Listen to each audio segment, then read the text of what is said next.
আসসালামু আলাইকুম দর্শক। বাংলাদেশের রাজনীতির মাঠে যে উত্তেজনা তৈরি হয়েছে তার কেন্দ্রে এখন বাংলাদেশ জামায়াত ইসলাম।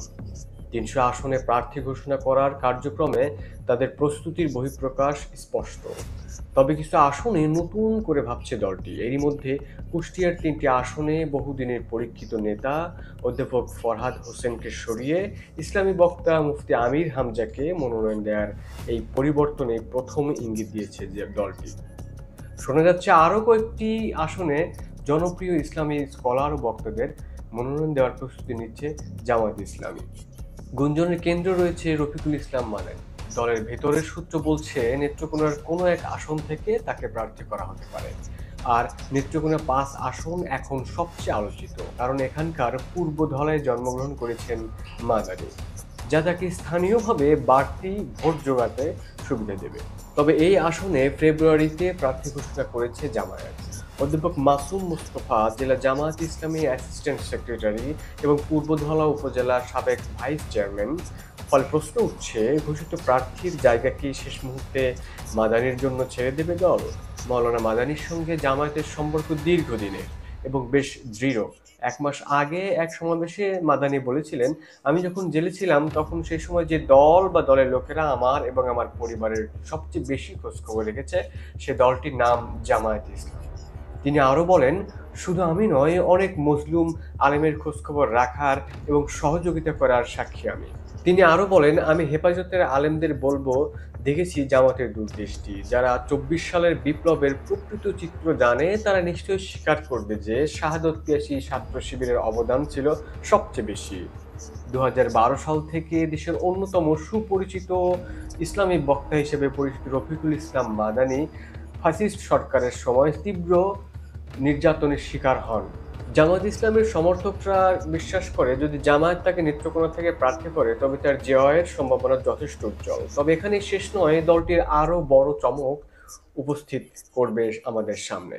জনপ্রিয় ইসলামিক ব্যক্তিত্ব এবং স্কলার জনাব শায়েখ আহমেদুল্লাহ আলোচনার শীর্ষে। আসুন্না ফাউন্ডেশনের মাধ্যমে পাশে দাঁড়ানো, হিন্দু ধর্মাবলম্বীদের কাছ থেকেও দান সংগ্রহ করা এবং দেশের যে কোনো সংকটে দ্রুত সাড়া দেওয়ার জন্য তিনি ব্যাপকভাবে শ্রদ্ধেয়। জামাতের সমর্থকরা মনে করছেন লক্ষ্মীপুর সদর বা নারায়ণগঞ্জের কোনো আসন থেকে প্রার্থী হলে তিনি ভোটারদের মাঠে এক শক্ত প্রতিদ্বন্দ্বী গড়ে তুলতে পারবেন। যদিও অনেকের মতে শাহেখ আহমদুল্লাহ দেশের যে কোনো আসন থেকেই সাফল্যের সঙ্গে লড়তে পারবেন।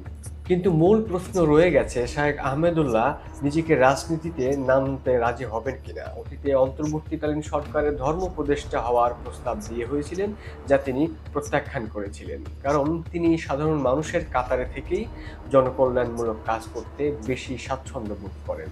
তবুও তার প্রার্থী হওয়ার গুঞ্জন থামছে না, বরং রাজনৈতিক মহলে তা আরো বড় আলোচনার জন্ম দিচ্ছে।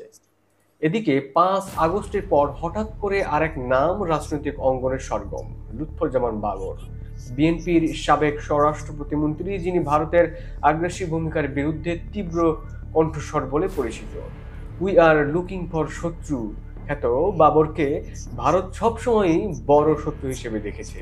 ১৭ বছর কারাভোগের শেষে মুক্তি পেয়েও নিজের দল বিএনপির কাছে তিনি অবহেলিত।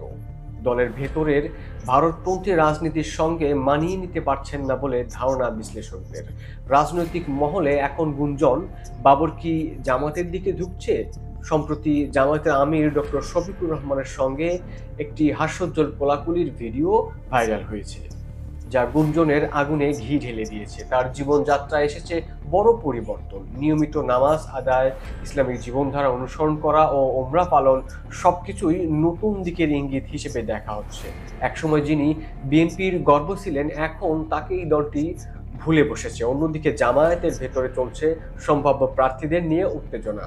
রফিকুল ইসলাম মাদানি, শায়েখ আহমেদুল্লাহ এবং লুৎফুজ্জামান বাবরের মতো জনপ্রিয় ব্যক্তিরা প্রার্থীর তালিকায় যুক্ত হয়, তাহলে সেক্ষেত্রে ভোটারদের মাঝে একটা অন্য রকমের উত্তেজনা সৃষ্টি হবে এবং ভোট পাওয়ার আশঙ্কা বাড়বে। নির্বাচনের দিন যত ঘনিয়ে আসছে, রহস্যের জাল ততই জটিল হচ্ছে। সব জল্পনার কেন্দ্রে একটাই প্রশ্ন, বিএনপিকে হারাতে এই চমকপ্রদ কৌশল কি জামায়াতকে এগিয়ে নেবে, নাকি সবই থেকে যাবে গুঞ্জনের আবরণে?